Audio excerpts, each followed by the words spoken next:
Basic law of stock market and trend, law of supply और demand, इसके बारे में तो आपने ज़रूर सुना होगा अपने आसपास भी और दिल्ली में भी।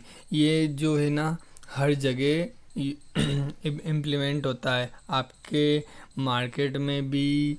और इस मार्केट को, स्टॉक मार्केट को छोड़ के अलग जगह भी, इकोनॉमी में भी, अगर कोई भी चीज़ है उसकी डिमांड ज़्यादा है और सप्लाई लिमिटेड है तो उसका भाव ऑटोमेटिक बढ़ना ही है।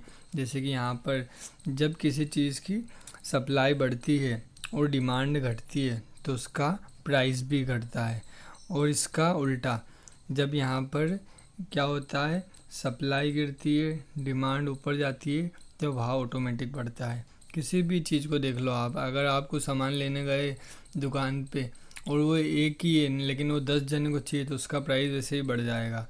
और मंडी में यहाँ पर ऐसे होता है, जब कोई भी गेहूँ, चने या अनाज कम पैदा होता है तो उसका भाव ऑटोमेटिक बढ़ जाता है। अब यहाँ पर अपन देखते हैं फॉर एन एग्ज़ाम्पल, एक एग्ज़ाम्पल लेके दिखाता हूँ। जैसे कि ये एक मोबाइल है जिसकी कॉस्ट 10,000 है, ठीक है, और ये फ़ोन बेचना है आपको। तो अगर यहाँ पर एक इंसान है तो आप इसको 10,000 में बेच दोगे, कोई प्रॉब्लम ही नहीं है। बट अगर यहाँ पर हो कि यहाँ पर एक ही फ़ोन है और लेने वाले 4 जने हैं, तो आपने बोला कि ये फ़ोन मैं बेच रहा हूँ इसको, इधर से ये भी आ गए कि हमको चाहिए, और फिर यहाँ पर इनमें लड़ाई चालू हो गई। तो आप क्या करोगे कि इसने बोल दिया कि मैं तो 13,000 में ले लूँगा, इसने बोला मैं 14, और फिर ये इनके बीच में लड़ाई होने लग गई। तब क्या करेंगे अपन कि आपने 10,000 का फ़ोन था, उसको आपने 20,000 प्राइस कर दी। अब ये इसने बोला मेरे को भी नहीं चाहिए इतना महंगा, ये भी नहीं लेगा, इसने मना कर दिया।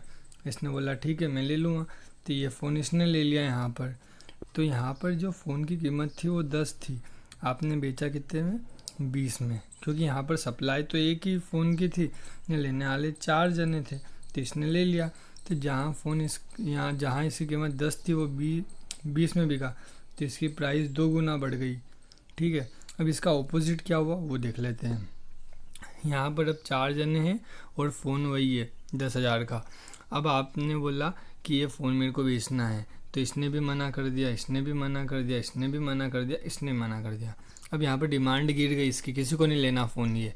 तो आप क्या करोगे कि आपको तो बेचना है फ़ोन, किसी भी करके घर कैसे चलाओगे। तो आपने फ़ोन की कीमत कर दी 5,000 रुपये यहाँ पर, ठीक है।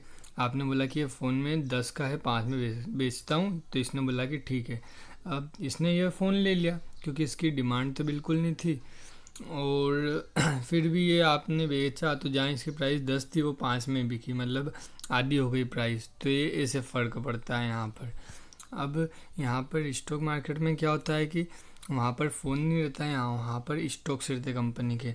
और ये ट्रूथ है कि किसी भी कंपनी का जो प्राइस है ना यहाँ पर वो ऊपर नीचे होता रहता है, बट यहाँ पर उसके जो नंबर ऑफ शेयर्स है ना, इसके 40 लाख होंगे, इसके 1 करोड़ होंगे, इसके 20 करोड़ होंगे, कितने भी हो गया मेरे को नहीं पता, बट मैं फॉर एन एग्जांपल बता रहा हूँ कि नंबर ऑफ स्टॉक्स लिमिटेड रहते हैं।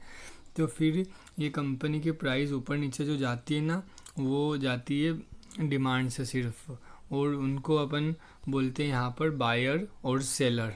सिर्फ बायर और सेलर ही डिसाइड करते हैं कि मार्केट की प्राइस कहाँ जाएगी। तो जो बायर होते हैं वो स्टॉक को ऊपर ले जाते हैं, सेलर नीचे ले जाते हैं, ठीक है। यहाँ पर सेलर कौन होते हैं, जो स्टॉक को सेल करते हैं, बेचते हैं।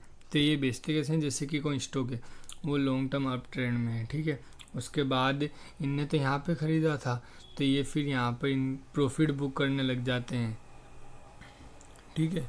तो ये यहाँ पर प्रॉफिट बुक करने लग जाते हैं, तो फिर स्टॉक वापस गिरने लग जाता है। तो यहाँ पे कोई ख़रीदने वाला नहीं है, बायर से ज़्यादा सेलर है, सब बेचते हैं, सब बेचने में इंटरेस्टेड होते हैं, तो इसकी प्राइस फिर गिरने लग जाती है। तो ऐसे ये काम करता है। और उसके ऑपोजिट बायर क्या करते हैं कि कोई स्टॉक बहुत समय से या कंसोलिडेट कर रहा है या फिर अप ट्रेंड में भी है, तो इसको अप ट्रेंड में कैसे लाते हैं, ये बायर है ना, इसको ख़रीदते हैं। क्या पता इसकी फंडामेंटल अच्छे हो, टेक्निकल अच्छा हो, अर्निंग्स अच्छी आ गई हो, तो फिर सब लोग इसको बेचने के बजाय ख़रीदने लगते हैं। जब ख़रीदार बढ़ जाते हैं, नंबर ऑफ़ सेलर और ये बायर, जब बायर बढ़ जाते हैं सेलर से, तो फिर प्राइस बढ़ने लग जाता है। ठीक है, ये बेसिक है। इसके अलावा कोई सा भी पैटर्न, चार्ट पैटर्न सब बेकार है। सिर्फ बायर और सेलर और लॉ ऑफ सप्लाई और डिमांड ही काम करता है यहाँ पर स्टॉक मार्केट में। तो चैनल को सब्सक्राइब करें। और ट्रेंड के बारे में आपको पता करना है तो जो ट्रेंड की वीडियो है, मैं वो दूसरी वीडियो बना रहा हूँ ट्रेंड के, मार्केट का ट्रेंड। ठीक है, थैंक यू।